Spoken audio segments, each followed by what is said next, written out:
Hello केम छो बधा मजामां बधाने मारा जय श्री कृष्ण। आज આપણે એક નાસ્તાની વેરાયટી પણ લઈ આવ્યા છીએ ને હેલ્ધી પણ લઈ આવ્યા છીએ કે આ રેસીપી એટલી હેલ્ધી છે ને તમે ઘરમાં બનાવીને રાખશો તો છોકરાઓને ભાવશે, મોટાને ભાવશે અને બધાને ભાવશે અને હેલ્ધી છે તો અંદર પ્રોટીન વિટામિન જે તમારા છોકરાને આપવું હોય તમે આપી શકો છો અને આને બનાવીને તમે સ્ટોર પણ કરી શકો છો। તો આજે આપણે મૂંગ દાળ ચકરી બનાવશું। હવે મગની દાળની ચકરી તમે ક્યારે ખાધી છે? આપણે ઘણીવાર ચોખાના લોટની બનાવીએ છીએ, ઘઉંના લોટની બનાવીએ છીએ ચકરી। એ આપણે બે રેસીપી આગળ વિડીયો અપલોડ કરેલા છે। ઘઉંના લોટની પણ ચકરી બનાવી છે અને ચોખાના લોટની પણ ચકરી આપણે બનાવેલી છે। તો આજે આપણે મગની દાળની ચકરી બનાવશું। હવે એના માટે મેં આવી રીતે પીળી છડિયા દાળ લીધી છે મગની। સામગ્રી બતાવી દઉં, થોડી પ્રોસેસ મેં કરેલી છે, હું તમને સમજાવી દઉં। અને તેલ છે, હળદર છે, મીઠું, તલ, જીરું છે અને મરચું પાવડર છે। હવે એક વાટકી મેંદો છે, એક વાટકી ચોખાનો લોટ છે। હવે આ જે ચોખાનો લોટ છે અને મેંદો છે એને આપણે સ્ટીમ કરવાનું છે। તો બંને લોટ બે મિક્સ કરી ચોખાનો લોટ અને મેંદાના લોટને સરસ મિક્સ કરી અને આપણે ઢોકળિયામાં બાફવા મૂકી દેવાનું છે। કોઈ પણ વાસણ લઈ એમાં બંને લોટ મિક્સ કરીને આપણે ઢોકળિયામાં 20 મિનિટ માટે બાફી લેવાનું છે। હવે આને ઉપર આપણે ઢાંકી દેવાનું છે કે એમાં વરાળ જાય નહીં પાણીની, એટલે આપણે ડીશ ઢાંકી લેશું પહેલાં। તો આવી રીતે ડીશ ઢાંકી અને ઢોકળિયામાં આપણે લોટને બાફી લેવાનું છે 20 મિનિટ માટે। લોટ બફાઈ જાય પછી આપણે આગળની પ્રોસેસ કરીશું। આપણે લોટને બાફવા મૂક્યું છે અને આ છડિયા દાળ જે લીધી છે આપણે મગની પીળી દાળ, એને આપણે સરસ બાફી લેવાની છે। ઓછું પાણી નાખી અને કુકરમાં બાફી લેવાની છે। 4 થી 5 સીટી કરશો તો આવી સરસ દાળ બફાઈ જાય છે। હવે આ દાળ છે એને મિક્સરમાં આપણે ક્રશ કરી લેશું પહેલાં, એટલે મેં દાળને બાફી રાખી છે। તો પહેલાં આપણે દાળ ક્રશ કરી લઈએ। તો દાળને આપણે સરસ ક્રશ કરી લીધી છે। હવે જો જરૂર પડે તો તમે આ દાળને ગાળી પણ શકો છો અને તમારા પાસે બ્લેન્ડર હોય, તમને બ્લેન્ડર ફરાવવું હોય તો બ્લેન્ડર ફરાવી શકો છો, પણ ગાળવી જરૂરી છે। આ ચર્ન કરવી બહુ જરૂરી છે, સ્મૂથ કરવી એને। દાળને સ્મૂથ કરવાથી ચકરીમાં કોઈ જાતના દાણા નહીં રહે અને સરસ બને છે। તો આપણે દાળને ક્રશ કરી લીધી છે। હવે મારો લોટ પણ બફાઈ ગયું છે, સાથે હું તેલ ગરમ કરવા મૂકી દઉં। તો મેં જે લોટ બાફ્યું હતું 20 મિનિટ માટે, મારો લોટ પણ સરસ બફાઈ ગયું છે, તમે જોઈ શકો છો। હવે આને આપણે એકવાર ચાળી લઈએ કે કદાચ ક્યાંક લમ્સ રહી ગયા હોય તો લોટમાં તો એ પણ નીકળી જાય અને કાંઈ પણ કચરું હોય એ પણ નીકળી જાય। આ ચકરી એટલી સરસ બને છે ને, ટેસ્ટમાં પણ સરસ છે ને હેલ્ધી પણ છે। તો આપણે એને ચાળી લીધું છે, બરાબર। હવે આપણે એમાં મસાલા કરી દઈએ। પહેલાં થોડીક હળદર, ટેસ્ટ પ્રમાણે મીઠું, દાળમાં મેં કાંઈ નથી ઉમેર્યું, તલ છે, જીરું છે, મરચું પાવડર છે। મેં તેલ ગરમ મૂક્યું છે કે તેલ સરસ ગરમ થઈ જાય અને 2 થી 3 ચમચી જેટલું આપણે તેલ લઈ લઈએ।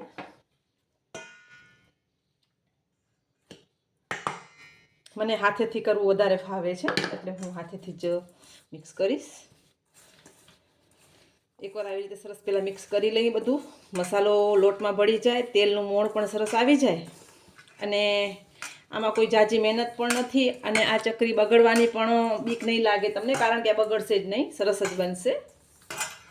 હવે જે આપણે દાળ લીધી છે એને આપણે જેટલી જોઈતી હોય એટલી લોટ બાંધવામાં લેવાની છે। હવે થોડુંક ગરમ છે તો થોડુંક આપણે પહેલાં ચમચીથી મિક્સ કરી લઈએ, પછી લોટ સરસ બાંધી લઈશું, કારણ કે દાજી ન જવાય એનું ધ્યાન રાખવાનું છે।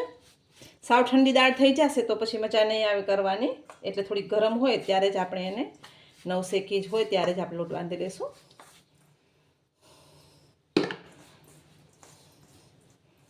જેટલી જરૂર પડશે આપણે ખબર પડતી જશે, આમાં પાણી નાખવાની કોઈ જરૂર નથી, આ દાળથી જ લોટ બંધાઈ જશે।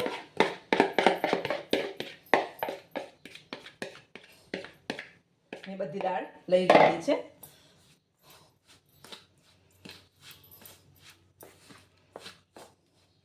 તો આપણે પેલા લોટને સરસ મિક્સ કરીને બાંધી લઈએ। તમે જોઈ શકો છો સરસ લોટ બંધાય છે, છતાંય તમને એવું લાગે જરૂર હોય તો તમે 1-2 ચમચી જેટલું પાણી એમાં નાખી શકો છો.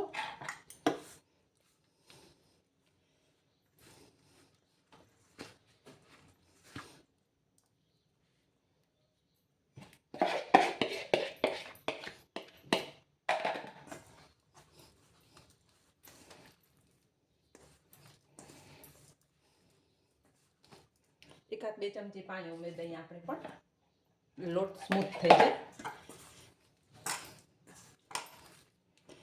તમે જોઈ શકો છો સરસ આપણો લોટ બંધાઈ ગયું છે. જે ચકરીનો લોટ હોય ને એવો જ લોટ આપણે બાંધવાનો છે. બહુ પાણી નથી ઉમેરવાનું, પણ તમને ખ્યાલ આવી જ જશે.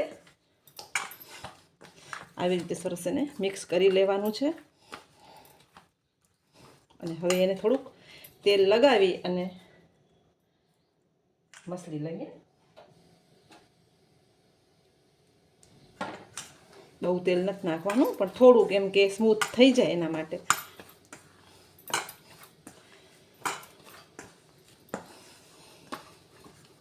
તમે જોઈ શકો છો આપણો લોટ સરસ બંધાઈ ગયું છે.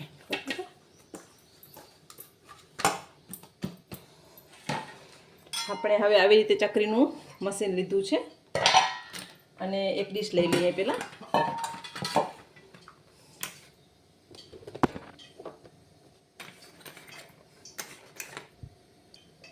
ચકરીનો લોટ આપણે આમાં લઈ લીધું છે મશીનમાં. તમારા પાસે જે મશીન હોય એનો તમે ઉપયોગ કરી શકો છો.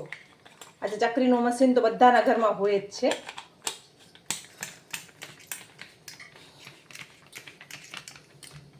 તો આપણે આમાં ચકરી પાડી લેશું. પહેલાં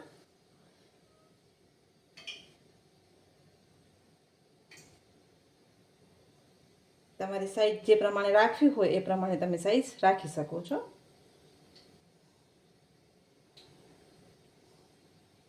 આપણે અત્યારે મીડિયમ રાખશું.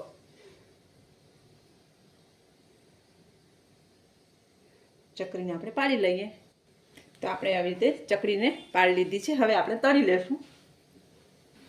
તેલ બહુ ગરમ નથી કરવાનું, એકવાર ગરમ કરી લેવાનું છે, પછી ઠંડુ રાખવાનું છે.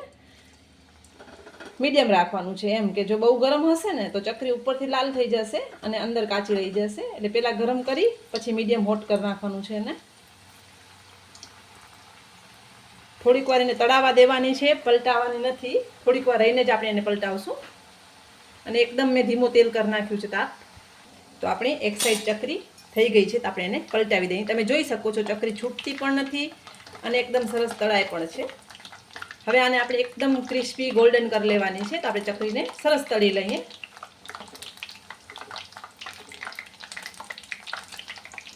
ધીમા તાપે તળવાનું ખાસ ધ્યાન રાખજો. જો બહુ ગેસ ફાસ્ટ હશે અને બહુ તેલ તપી ગયું હશે તો અંદરથી કાચી રહેશે અને ઉપર બળી જશે. એટલે એ ખાસ ધ્યાન રાખજો.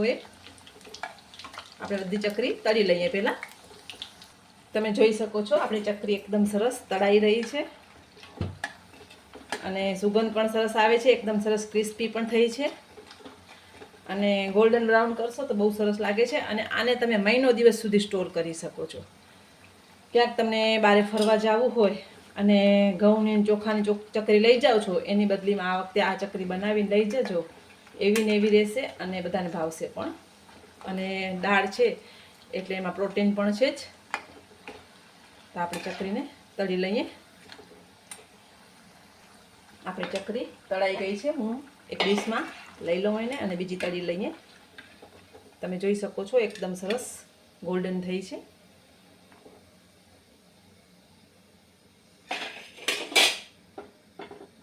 તો આપણે બીજી ચકરી તળી લેશું.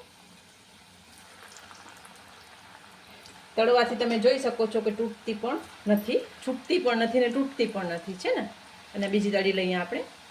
તો તમે જોઈ શકો છો આપણી બીજી ચકરી પણ સરસ તળાઈ રહી છે. એકદમ ધીમા તાપે તળું છું ને તો એકદમ ગોલ્ડન અને સરસ થાય છે. થોડીક વાર લાગશે પણ બહુ સરસ બને છે. ટેસ્ટી એવી સરસ બને છે ને સોફ્ટ એકદમ અંદરથી ખાવાથી સોફ્ટ કડક પણ નહીં થાય અને બહુ સરસ બને છે. મોઢામાં નાખતા ને બુરું બુરું થઈ જાય એવી ચકરી બનશે.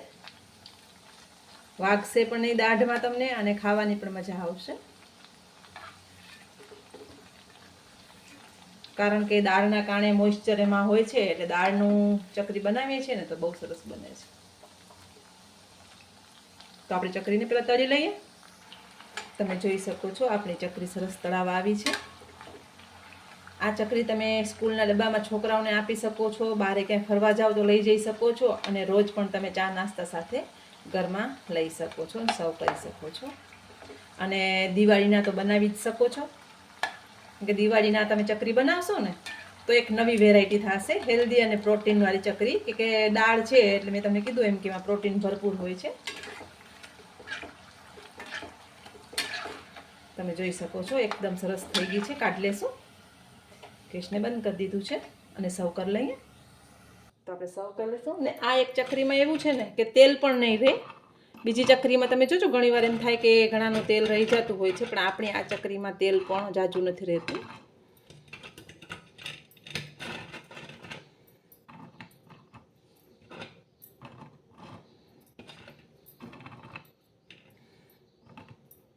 એકદમ ટેસ્ટી અને એવી હેલ્ધી ચકરી આપણી રેડી છે. બહુ સરસ બને છે. તમારા ઘરે ચોક્કસ તમે આ રેસીપી બનાવજો, બધાને ભાવશે અને બહુ સરસ બને છે. બહુ કાંઈ મહેનતની જરૂર પણ નથી, અને ઘરની જે સામગ્રી હોય છે એમાંથી જ બની જાય છે. તો બધાને મારા જય માતાજી.